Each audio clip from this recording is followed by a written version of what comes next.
الحمد لله رب العالمين والصلاة والسلام على سيد المرسلين أما بعد فأعوذ بالله من الشيطان الرجيم بسم الله الرحمن الرحيم مل کر پڑھیے الصلاة والسلام علیک یا رسول اللہ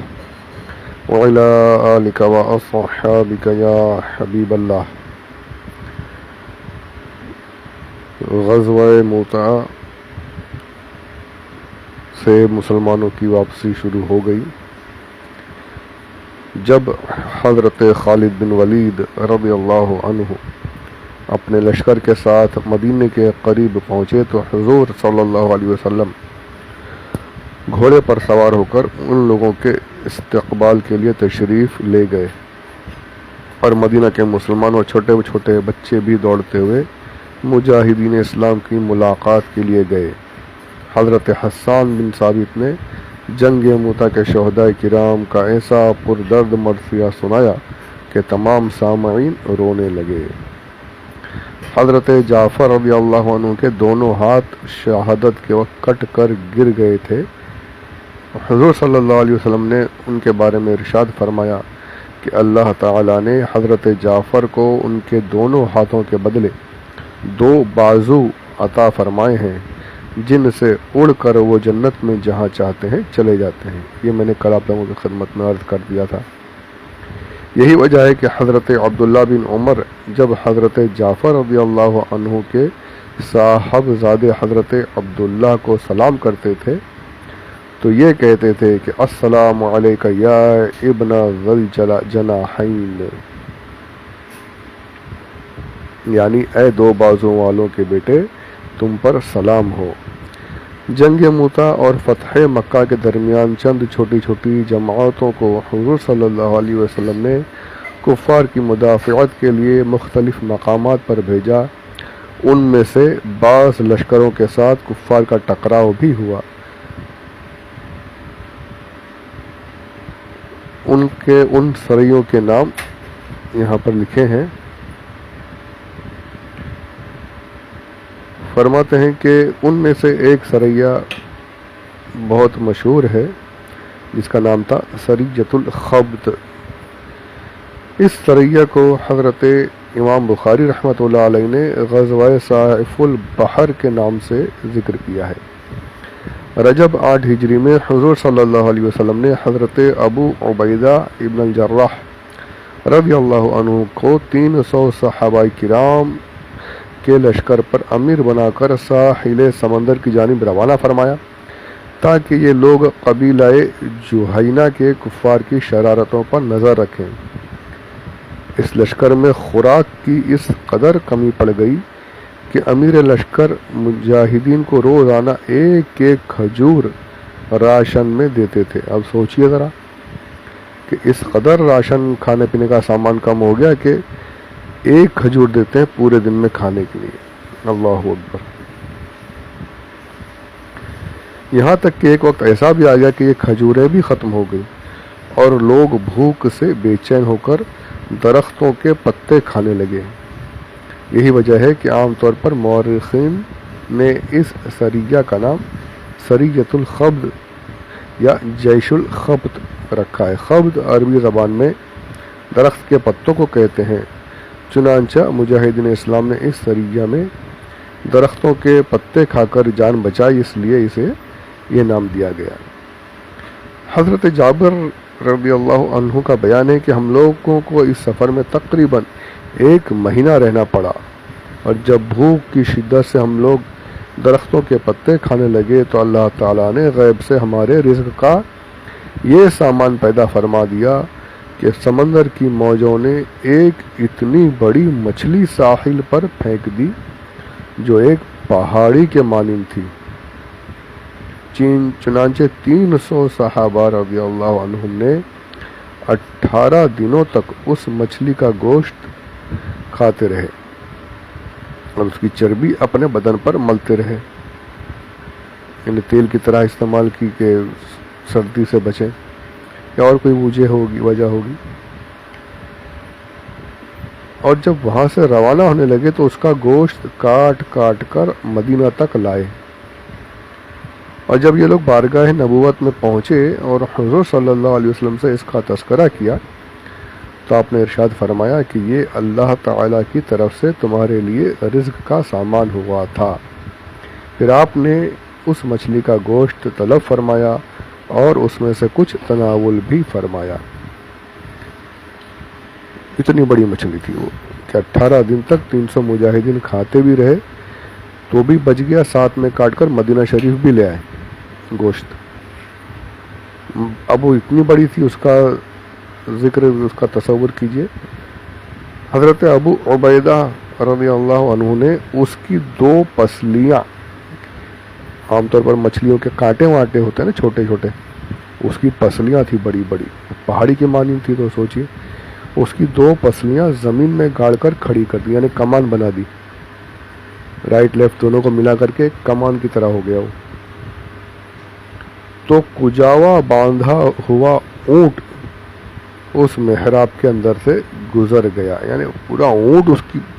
وہ پسلیاں ایسے کھڑی کر دی کمان کی طریقے سے، تو اونٹ بھی اس کے نیچے سے آرام سے نکل گیا، یعنی اتنی بڑی مچھلی تھی کہ اس کی پسلیاں مل گئی تو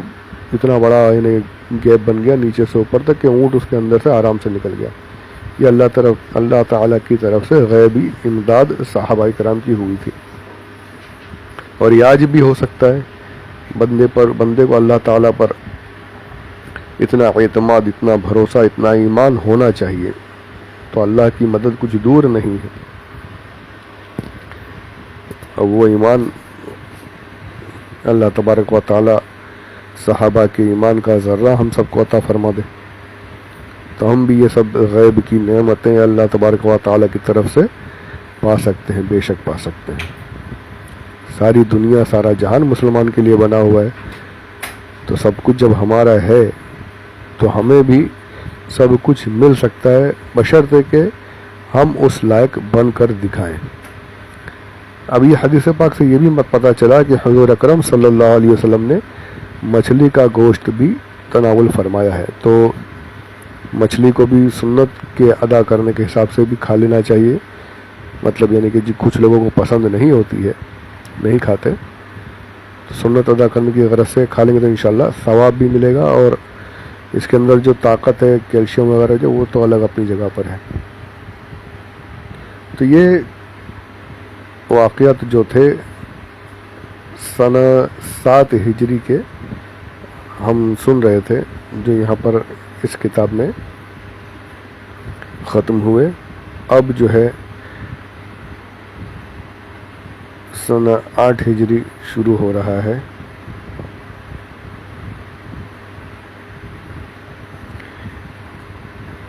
جی نہیں، مجھ سے غلطی ہو رہی، یہ 8 ہجری کے ہی واقعات ہیں۔ یہ غزوہ موتا اور اس کے بعد میں لگاتار چند مطلب چھوٹے چھوٹے سریات ہوئے۔ سریہ موتا، میں بار بار غزوہ کہہ دے رہا ہوں، غلط ہے، سریہ، جنگ موتا۔ حضور اکرم صلی اللہ علیہ وسلم اس میں شریک نہیں ہوئے تھے، تو اس کے بعد یہ جتنے بھی ہوئے سب سارے چھوٹے چھوٹے واقعات ہوتے رہے۔ اب سب سے اہم ترین جو واقعہ ہے وہ ہے فتح مکہ، یہ بھی سنہ 8 ہجری میں ہی ہوا ہے۔ اب اسے سماعت فرمائیں۔ رمضان 8 ہجری تاریخ نبوت کا نہایت ہی عظیم الشان عنوان ہے، اور سیرت مقدسہ کا یہ وہ سنہرا باب ہے کہ جس کی آب و تاب سے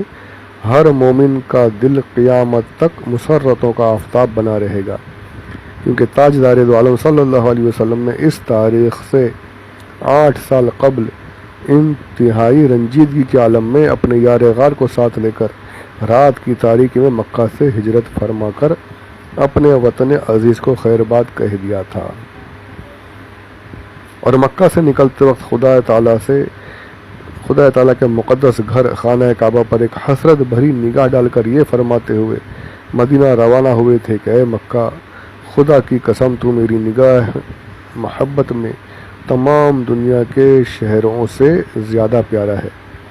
اگر میری قوم مجھے نہ نکالتی تو میں ہرگز تجھے نہ چھوڑتا۔ لیکن 8 برس کے بعد یہی وہ مسرت خیز تاریخ ہے کہ آپ صلی اللہ علیہ وسلم نے ایک فاتح اعظم کی شان و شوقت کے ساتھ اسی شہر مکہ میں نزول اجلال فرمایا اور کعبۃ اللہ میں داخل ہو کر اپنے سجدوں کے جمال و جلال سے خدا کے مقدس گھر کی زیارت کی عظمت کو سرفراز فرمایا۔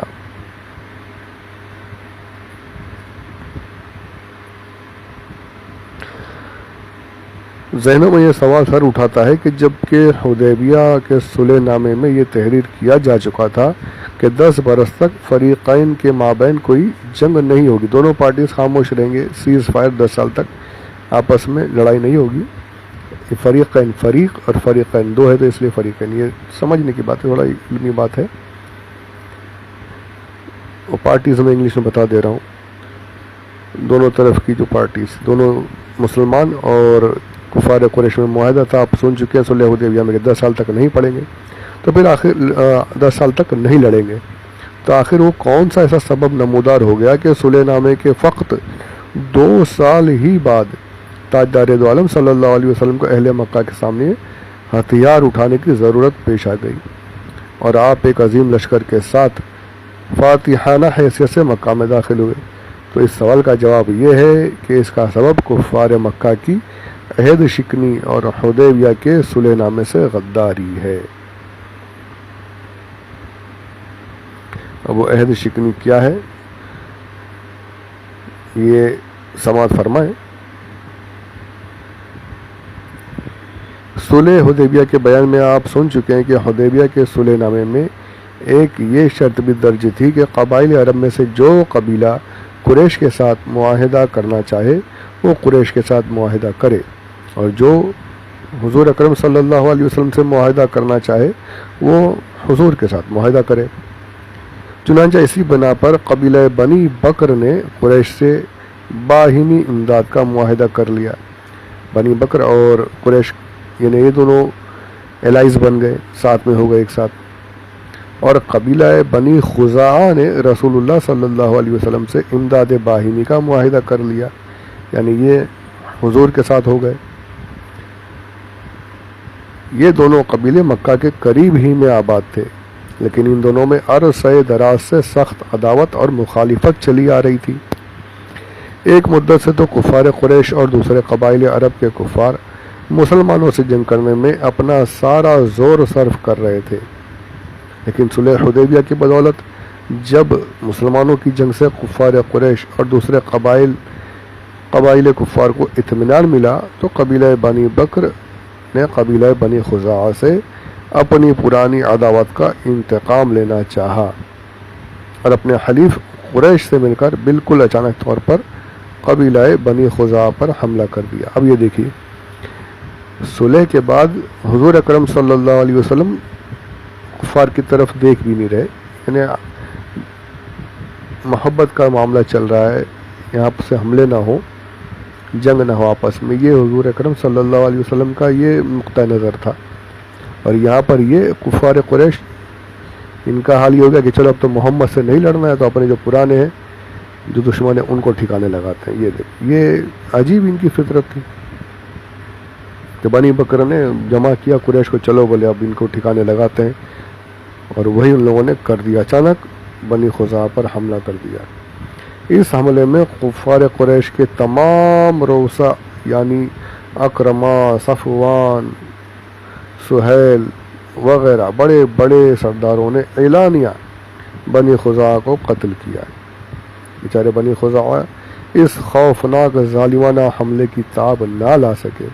اور اپنی جان بچانے کے لیے حرم کعبہ میں پناہ لینے کے لیے بھاگے،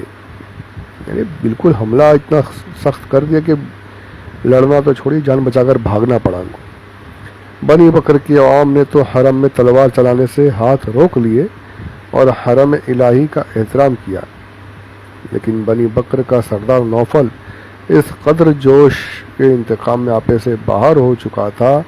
کہ وہ حرم میں بھی بنی خزاعہ کو نہایت بے دردی کے ساتھ قتل کرتا رہا اور چلا چلا کر اپنی قوم کو للکارتا رہا کہ پھر یہ موقع کبھی ہاتھ نہیں آ سکتا، آؤ رکتے کیوں، مارو، حرم ہے یا کیا ہے جو بھی ہے، مارو ان کو آج۔ اور پھر وہی ہوا، چنانچہ ان درندہ صفت خوں خار انسانوں نے حرم الہی کے احترام کو بھی خاک میں ملا دیا اور حرم کعبہ کی حدود میں نہایت ہی ظالمانہ طور پر بنی خزاعہ کا خون بہایا، اور کفار قریش نے بھی اس قتل و غارت اور کشت و خون میں خوب حصہ لیا۔ ظاہر ہے کہ قریش نے اپنی اس حرکت سے صلح حدیبیہ کے معاہدے کو عملی طور پر توڑ ڈالا، کیونکہ بنی خزاعہ رسول اللہ صلی اللہ علیہ وسلم سے معاہدہ کر کے اپنے آپ کے حلیف بن چکے تھے۔ اس لیے بنی خزاعہ پر حملہ کرنا یہ رسول اللہ صلی اللہ علیہ وسلم پر حملہ کرنے کے برابر تھا۔ اس حملے میں بنی خزاعہ کے 23 آدمی قتل ہو گئے، بالکل ایک میسکر کر دیا ان لوگوں نے، بالکل 23 لوگوں کو مار دینا اس وقت میں کوئی چھوٹی بات نہیں تھی، اور شرط بالکل ختم ہو گئی جو جس پر بات ہوئی تھی کہ ایک دوسرے کے الائز پر حملہ نہیں کریں گے، ان لوگوں نے توڑ دیا اسے اور حملہ کر دیا۔ اس حادثے کے بعد قبیلہ بنی خزاعہ کے سردار عمرو بن سالم خزاعی 40 آدمیوں کا وفد لے کر فریاد کرنے اور امداد طلب کرنے کے لیے مدینہ بارگاہ رسالت میں پہنچے، اور یہی فتح مکہ کی تمہید ہوئی۔ یعنی جو صلح حدیبیہ کے بیان میں بار بار میں نے بھی کہا آپ لوگوں کو، آیت قرآن کی بتائی کہ اللہ نے اس صلح حدیبیہ کو فتح مبین فرمایا، کیوں؟ تو وہ یہ اب یہ جا کر کے اس صلح حدیبیہ کی وجہ سے فتح مکہ پر اس کا راستہ کھلا، فتح مکہ کا۔ ان لوگوں نے دفاع جو تھی وہ توڑ دی کفار قریش نے۔ اب حضور اکرم صلی اللہ علیہ وسلم نے اس کا جواب دیا، یعنی مکہ پر مسلمانوں کی چڑھائی ہوئی، تو اس کے واقعات جو ہے انشاءاللہ اگلے آڈیو میں سنیں گے۔ اللہ تبارک و تعالی سننے، یاد رکھنے اور عمل کرنے کی توفیق رفیق عطا فرمائے، مجھے بھی اور آپ کو بھی، آمین بجاہ النبی الامین صلی اللہ علیہ وسلم۔ وما علینا الا البلاغ المبین۔